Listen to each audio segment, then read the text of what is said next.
I had spoken for the wind farms. I thought they were a great thing till, you know, the Waterloo wind farms were put up, and then suddenly it was starting to become obvious to me that this is not a good thing. Really, it's all the social effects that it's causing, you know, and it just saddens me that people are being divided over these things. I guess most people seem to think that money is the be-all and end-all, and particularly, I suppose, in rural communities where a fair percentage of the farmers have large debts, and they think, well, this is a quick fix.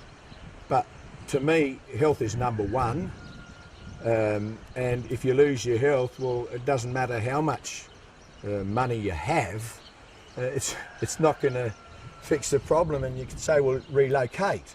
But another thing is, you can't take your friends with you.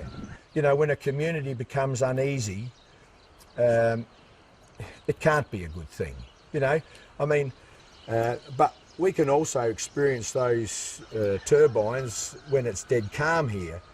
There's something that I don't quite understand. We can have a frost here, and to have frost here, you really need calm conditions. But over on the Tothill belt side, you can have a roaring gale up to, I would say, 60 to 80 kilometre-hour winds, which when you get to the top of this range, the wind just cuts out and it's calm here, so we're just getting full blast under dead calm conditions, and then it is noisy, it really is. So you've got that low vibrating sort of a sound, which at times is very intense and has woken me, you know, during the night. Of course, well, once you're awake, it takes a bit of getting back to sleep, I guess. How sound can affect animals as well as humans. So, and not everyone is the same. Like, we're all different, and some people suffer from some things more than other people do. So, yeah, that's pretty much how I see it.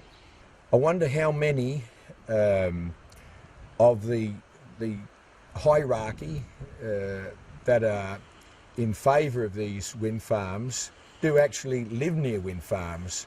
And I'm not just saying staying a weekend, because if you're only there for a weekend, you experience nothing. It's like going overseas and saying you know all about India or China or Vietnam, unless you've been there for a considerable period of time, and that quite often takes a year or two to really understand the culture. And so how can these fellows that propose these wind farms, unless they've been living with them and continue to live with them, how can they understand what we have to put up with?